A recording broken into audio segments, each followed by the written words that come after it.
Paz para todos. Hoje um dia frio aqui em Brasília. Essa mesma data eu estava lá em Campos Verdes. Campos Verdes é um lugar tão quente, que no tempo do frio eu não sentia frio. Agora aqui em Brasília está um frio grande. E hoje mais uma vez estou aqui com vocês para falar de um texto de Marcos que é tão atual, tão forte. Tenho certeza que é uma palavra que vai tocar no teu coração como tocou no meu.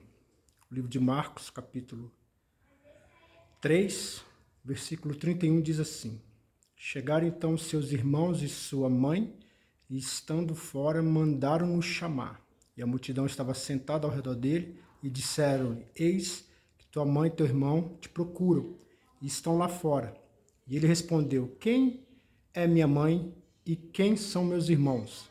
E olhando ao redor para os que estavam assentados juntos dele, diz: Eis aqui a minha mãe e meus irmãos. Portanto, qualquer que fizer a vontade de Deus, este é meu irmão, minha irmã e minha mãe. Então, texto maravilhoso, forte, que traz grandes ensinamentos aqui. Então, eu vou contextualizar para que você entenda por que ele está dizendo essas coisas. Na verdade, esse foi um momento muito difícil, onde ele estava tendo um debate acalorado com os fariseus. Os fariseus estavam acusando Jesus de estar falando, estar agindo pelo maioral dos demônios. E aí Jesus, ele fala uma palavra forte, dura, deixando claro que a blasfêmia contra o Espírito Santo não será perdoada de forma alguma. E eu comento sobre isso aqui nesse canal, tem uns vídeos aqui, acho que é blasfêmia, é a parte 1 e a parte 2, né? Só você procurar aqui no canal que você vai encontrar. São vídeos recentes que eu falei, que tratei sobre esse assunto. E então, nessa discussão, chega os irmãos e a mãe de Jesus. No começo, né, que fala mais alguns versículos acima, você vê que a multidão ela tem uma reação ao ver Jesus curar as pessoas, libertar as pessoas. As pessoas têm uma reação. Qual que é a reação das pessoas? Se admirar e ficar achando que pode ser que se trata do Messias anunciado no Velho Testamento. E agora tem uma outra reação que são as dos fariseus, que é onde está tendo esse acaloramento de discussão entre os fariseus e Jesus, que é que eles acreditam que Jesus não é o Messias, mas pelo contrário, o que ele está fazendo é pelo poder dos maioral dos demônios. E tem uma terceira reação aqui que se trata da família de Cristo, que é narrado que eles queriam prender Jesus. Você pode até se espantar, né? Por que eles iriam querer prender Jesus? É porque Jesus, na visão deles, estava num fanatismo absurdo. Ele não comia, ele não dormia direito, ele só vivia para aquilo com certeza estava afetando, é natural, afeta o nosso corpo, né? Então, eles estavam achando que ele já estava demais, estava exagerando, ele estava com uma dedicação que não tinha porquê dessa dedicação, ao ponto de afetar o corpo dele, afetar a estrutura psíquica. Então, eles queriam prender Jesus, porque essa era a leitura que eles estavam fazendo. E aqui eles chegam aonde Jesus está e ele fala: chegando então, seus irmãos e sua mãe, estando de fora, mandaram chamar. Então eles estavam lá do lado de fora e pediram para avisar, né, que eles estavam lá, que eles estavam ali.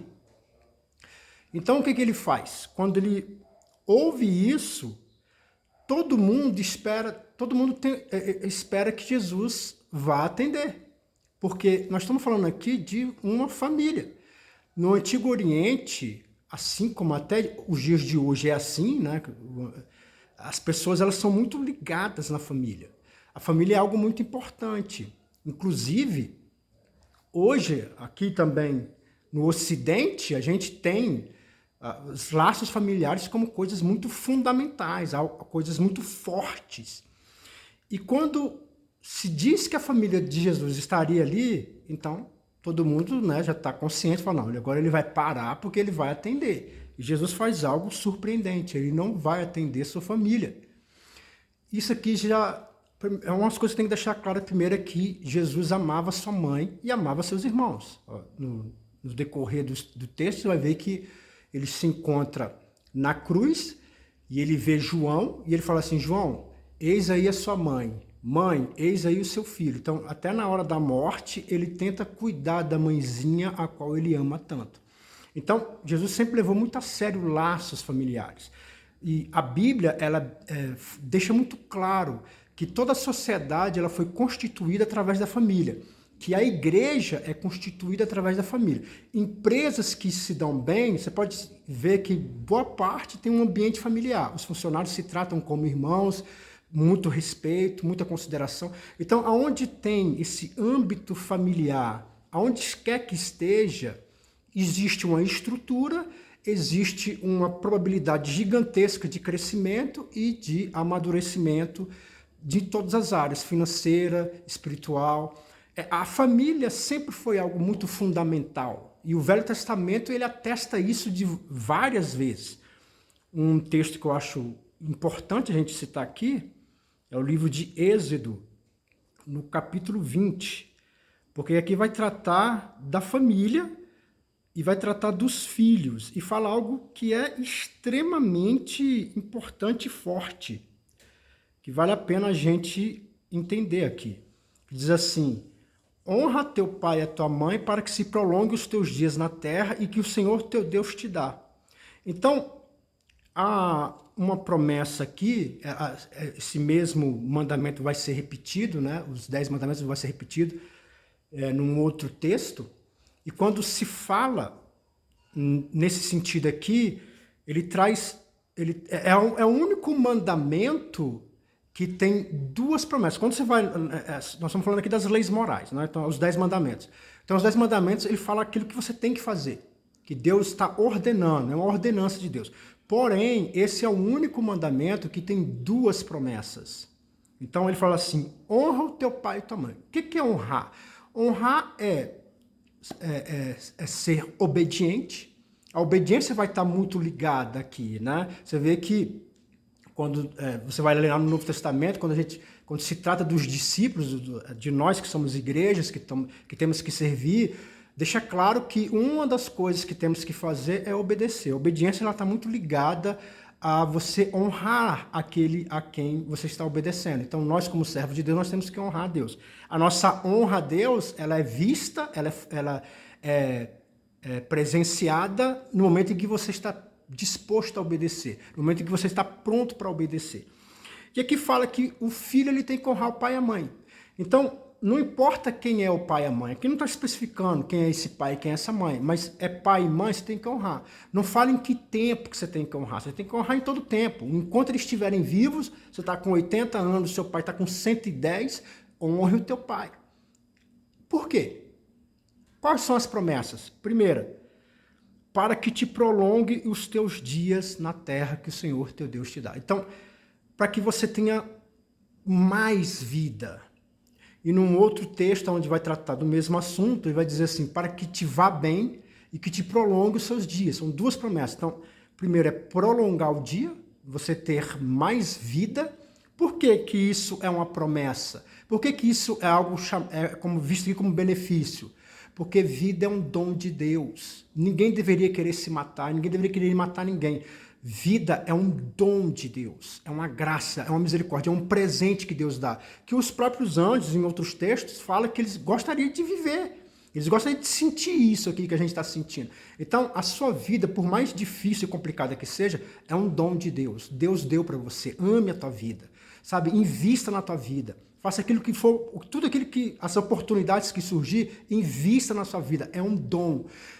A pessoa que quer se matar, na verdade, ela não quer acabar com a vida dela, ela quer acabar com o sofrimento. Mas sofrimento faz parte dessa vida. E você pode reverter qualquer situação.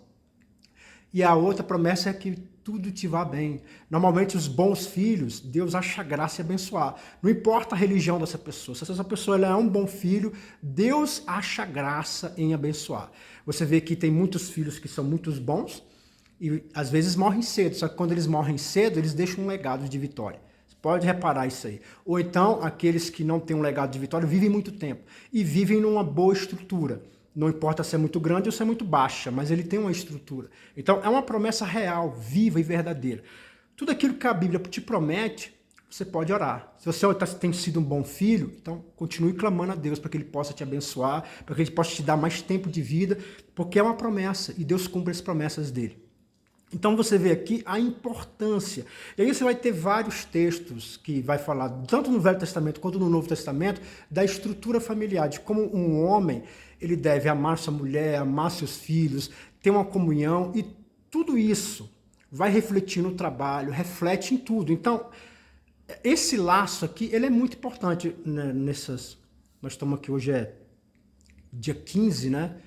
15 de julho de 2021, e uma coisa que está muito falada aqui nesse exato momento é a DJ Ives, né? Que tem um vídeo dele onde ele espanca a mulher dele, algo brutal, chocante, difícil de se ver.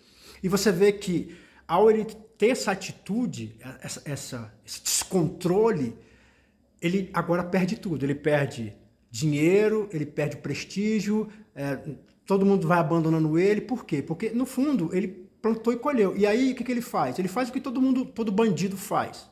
Eu não estou chamando ele de bandido. Estou dizendo que quase todas as pessoas que fazem coisas erradas, elas têm mais ou menos a mesma procedência, que é o quê? Que é se justificar. O cara que bate na mulher, espanca a mulher, não é porque ela me traiu. Eu sei que essa não foi a justificativa que ele deu. A justificativa que ele deu foi pífia, foi lamentável, né? Não justifica nada. Só que quando você vai, por exemplo, ver o bandido, o cara que matou, o cara fala, não, eu matei porque ela me traiu. Não, eu roubei porque eu estava com fome. Então as pessoas elas vão se justificando, se colocando como vítima. Sempre você se coloca como vítima para poder justificar um ato, e é um ato injustificável. Como, por exemplo, a mulher que usa roupas sensuais, de repente o cara fala, não, eu fui lá, fiz o que tinha que fazer porque eu não resisti, estava me tentando, como se isso justificasse. Uma coisa jamais vai justificar a outra. Eu sei que tem algumas correntes aí no meio da sociedade que verem justificativa nisso, mas dentro do cristianismo, se você vê justificativa nisso, então logo você precisa se converter.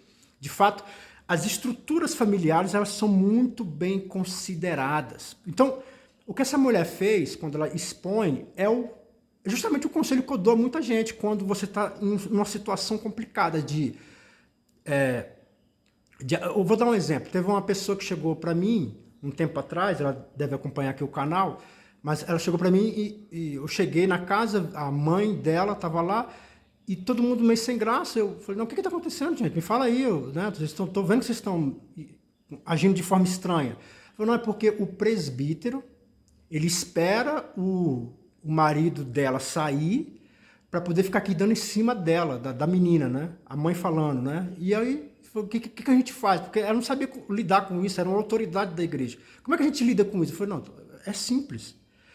É você botar a boca no trombone, sabe? Fala pro pastor que ó, o presbítero tá fazendo isso, tá agindo assim, eu espero meu marido sair de casa para ver que dá em cima de mim. Fala pro pastor, fala para todo mundo, fala para a igreja, sabe? Expõe a coisa, porque o mal só cresce nas trevas, na escuridão, escondido, sem ninguém falar. É só ali que o mal cresce. O mal, ele para quando ele é exposto à luz.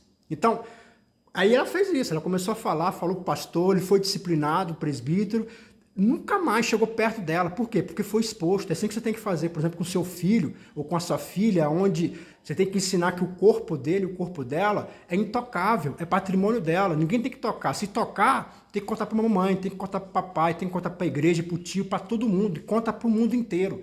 Porque quando você expõe a podridão, quando você expõe na luz, as trevas recuam.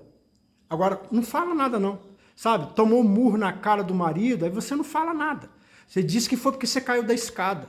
Sabe o que vai acontecer? Ele vai esmurrar mais ainda. Sabe, o tempo é curto, não dá para falar muitas coisas, mas assim, tudo começa, no namoro já começa essas coisas aparecerem, né?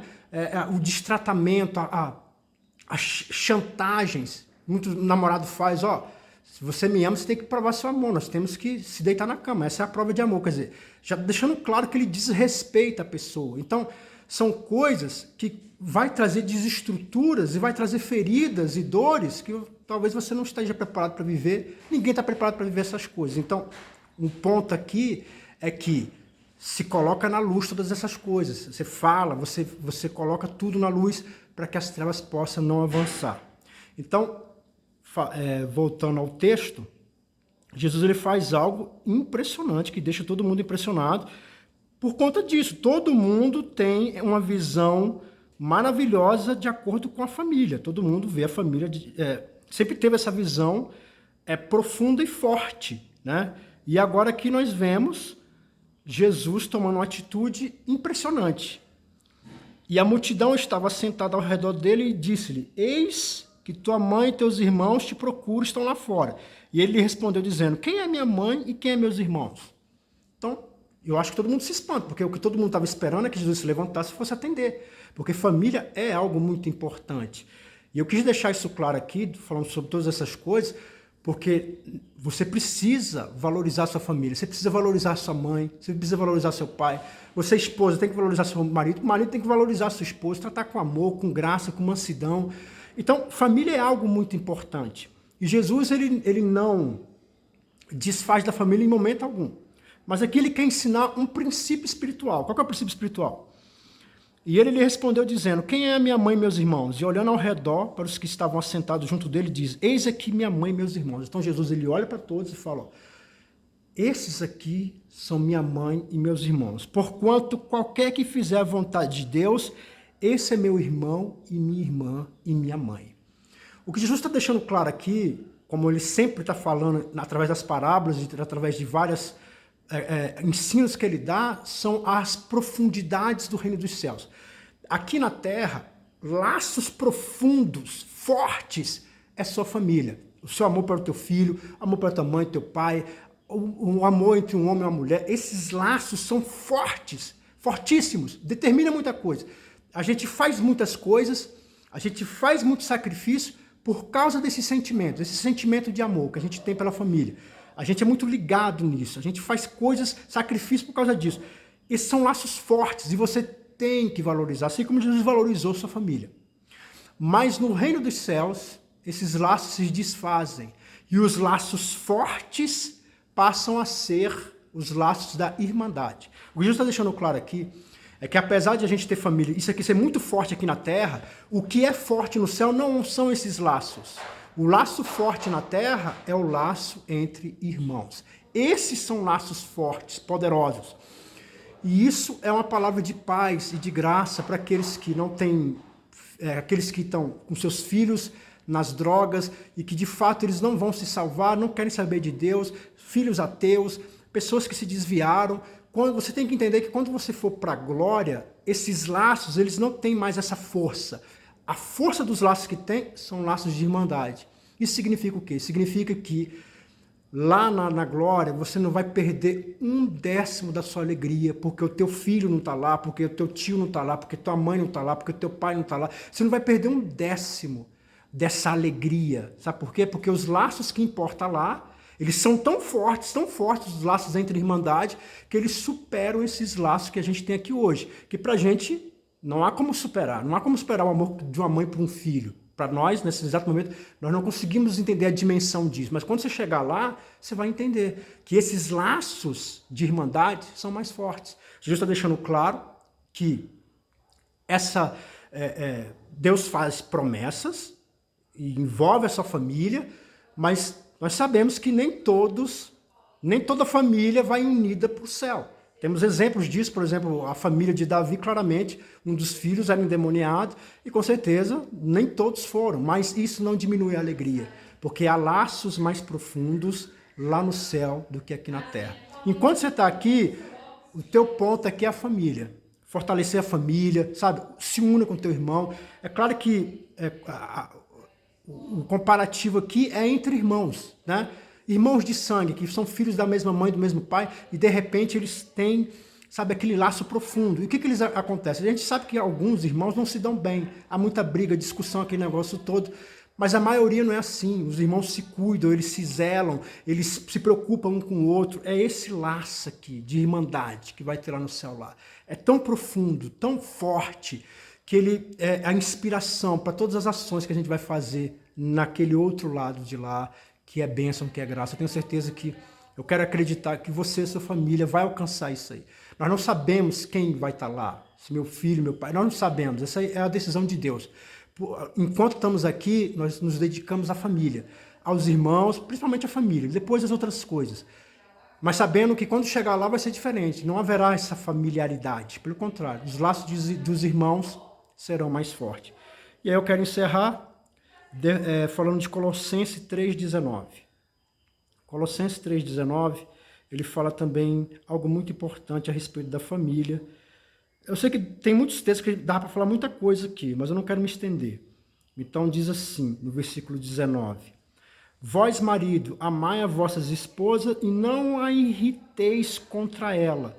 Em outras versões diz para você não trazer amargura. Então, são textos que deixam claro que é algo que Deus vai te cobrar muito. Deus te cobra aqui na terra e Ele vai te cobrar também na outra vida. Você tem que entender que família é algo muito importante. Deus concedeu, você tem que proteger e você tem que valorizar sua família. Você tem que tratar com amor, tratar com misericórdia, com graça, com mansidão, não trazendo amargura, não trazendo pesares para os filhos, pesares para as esposas. Você tem que andar aqui na terra. Se você quer agradar a Deus, eu creio que é isso que você quer fazer. Essa porção da palavra, essa perícope desse texto, deixa claro que nós temos que aprender a valorizar a família, entendendo que mesmo se no fim da nossa vida alguns não nos acompanhar na fé, lá outros laços terão mais importância, terão mais força. Mas enquanto você está aqui, a família é muito importante. Cuida bem da tua família, aquilo que Deus te entregou e aquilo que Deus ainda vai te entregar. Você que está solteiro aí, você tem a mãe, o pai, irmãos, valoriza. Eu não consigo me dar bem, eu não consigo. Não. Desfaz esses maus hábitos, essas confusões, essas mágoas e se una à tua família. E quando Deus achar graça de te dar mais uma família, uma esposa, filhos, vai ser mais forte ainda, vai ser mais lindo ainda. Não se afaste da sua família, pelo contrário, se aproxime. Deixa Deus abençoar a sua família. Amém? Que Deus abençoe você grandemente. Logo mais estarei aqui postando mais vídeos para honra e glória de Deus e para que a gente possa aprender uns com os outros aqui. Amém? Fica na paz e na graça do Senhor Jesus.